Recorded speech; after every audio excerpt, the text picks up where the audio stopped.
Estamos en el año de 1942, en plena Segunda Guerra Mundial. La guerra tiene varios escenarios.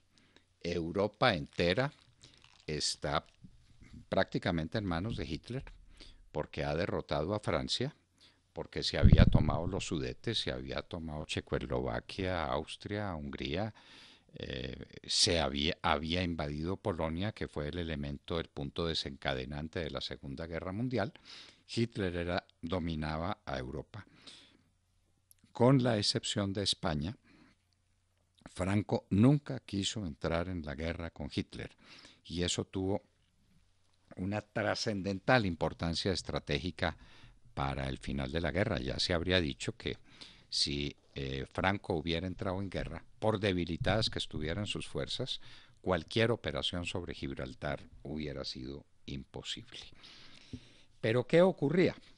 Que lo más crudo de la guerra se estaba desarrollando en Rusia. En la Operación Barbarroja, Hitler había lanzado sus tropas sobre Rusia y Stalin, que era el aliado de los occidentales, vean ustedes lo que son las cosas de la historia, estaba pasando momentos muy malos, muy amargos, y Stalin estaba exigiendo que los aliados abrieran un frente de ataque contra Hitler por el lado occidental, para que Hitler tuviera que distraer sus tropas, que no pudieran atacar de manera tan masiva a Rusia.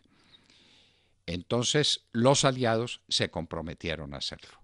Había un compromiso tanto del presidente Roosevelt como de Churchill de abrir un frente por el lado de Europa. ¿Cuál sería? Se pensó, como finalmente ocurriría, pero mucho tiempo después, en atacar por el Canal de la Mancha, en abrir un frente sobre Francia, pero nunca encontraron tropas ni navíos suficientes para hacer esa operación, la que finalmente se haría el 6 de junio de 1944. Por ahora, en 1942, eso era imposible. Quedaba África. En África, la guerra estaba muy dura entre las divisiones acorazadas que se movían en el territorio africano, las comandadas por Rommel y las comandadas por Montgomery.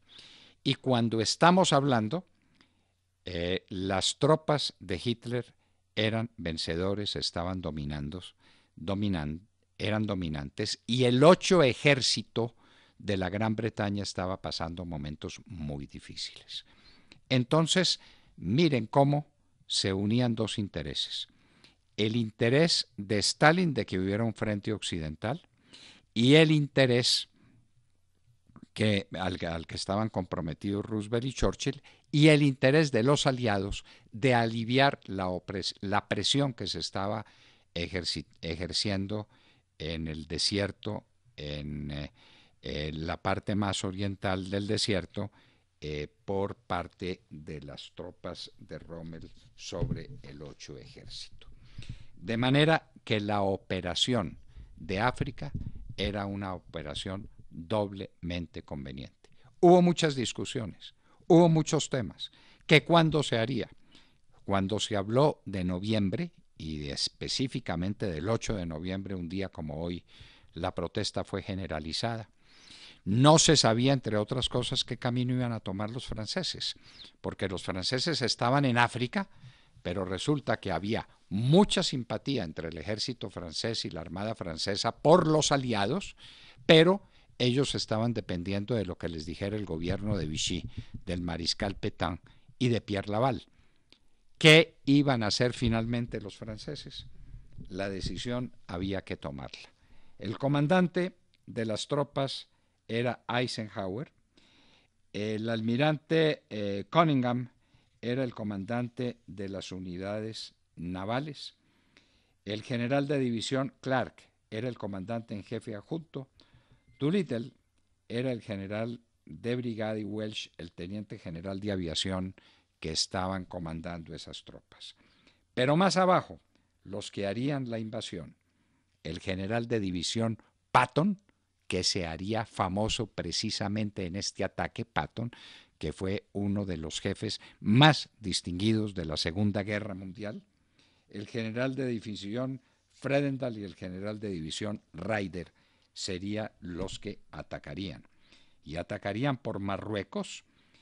Patton iría a la zona de Marruecos al sur del Marruecos español y luego tendríamos las fuerzas combinadas de Fredendall y más adelante del general de división Ryder, que estaba en Argel, de manera que sur de Marruecos, luego más al norte la nueva tenaza que se abría para penetrar por África y finalmente en el sector más oriental estaría Argel con el general Ryder. Y las tropas debían llegar precisamente el 8 de noviembre. La inmensa escuadra naval. Iban a tener resistencia a las tropas o la armada italiana que estaba en el sector, viendo tan colosal despliegue, quedó neutralizada por ese solo hecho y no entró en combate. Los ingleses que se encontraban en Gibraltar pudieron apoyar el movimiento, pero la situación con los franceses era muy delicada, porque los franceses estaban a favor relativamente de la invasión, pero había muchos que estaban siguiendo las instrucciones de Francia, de Pétain. El general Giraud quería ser el comandante de todas las tropas, pero estaba también el almirante Darlan, que era el jefe de la marina y el hombre que en últimas era el decisivo dentro de las tropas francesas. Pues miren ustedes las cosas de la vida. Cuando llegaron las tropas a invadir al África, la resistencia y el combate no fue con tropas alemanes, sino que fue con tropas francesas, que tenían un doble cariz, el cariz de amigos de los aliados y el cariz de enemigo de los aliados. Darlan estaba a un lado, estaba al otro, hacía exigencias, el general Giraud igualmente, pero finalmente lo cierto es que un día como hoy, 8 de noviembre de 1942, se lanzó la operación Torch, que significa en inglés antorcha, antorcha. Con ella se iba a iluminar de nuevo el panorama de la reconquista de Europa, empezando por África. Lo demás lo contaremos en su momento.